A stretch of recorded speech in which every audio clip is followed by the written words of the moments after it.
Now, it's easy to forget that King Charles actually has a lot of German ancestry through both his father and mother. You know, remember part of it was through the Battenberg family in World War I. They hastily changed it to Mountbatten, anglicised it.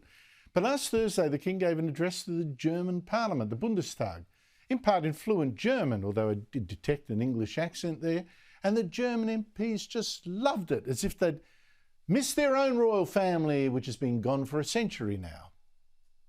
It is a great honour to be here with you today. It means a great deal to both my wife and myself that we've been invited to Germany on my first overseas tour as sovereign.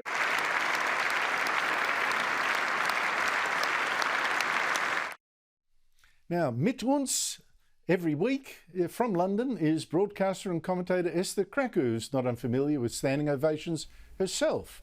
Esther Krakue, what did that speech and that reaction tell you?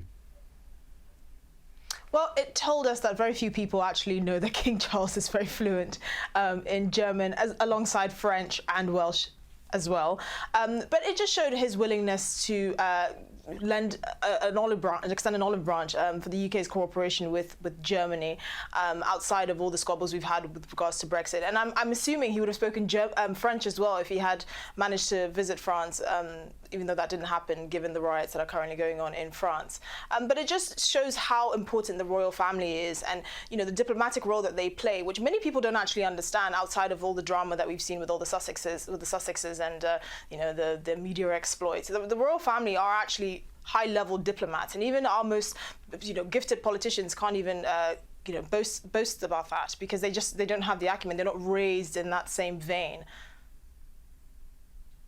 Yes, and also I like the reaction from the Germans. I do think there's something about it royal. I mean, still people do hanker for it a little bit, I think, even in Germany. Yes. Yeah, but actually, Germany is one of those unique countries that actually really do appreciate our royal family and our monarchy, which is very weird because they got rid of their royal family over a century ago. But I think they appreciate the role that the royal family play. They don't interfere in our domestic politics, but they are a figurehead effectively, and they show the best of Britain. And I wish people would focus more on that as opposed to kind of sensationalist drama that have to do with disgruntled members or former members of the royal family. Well, Esther, now you intimidate me quite often, actually, but in this case, can I just mention one tiny little drama? We're now just 1 month away from the King's coronation, right? Now, he wants it to be a stripped-down ceremony, less ermine and furs and all that kind of stuff. And US President Joe Biden is actually helping him strip it down by officials there floating in Washington that he's going to be skipping the ceremony. But why he apparently won't go is not actually clear, Esther, unless you've got a better steer on this.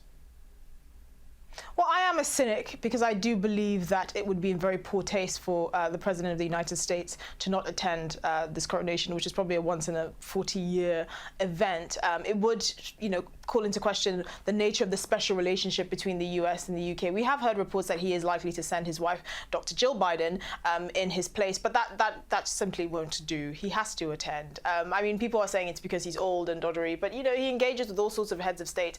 I don't really see the reason why he would possibly miss it. I suspect he would probably change his decision at the last minute and make an entrance.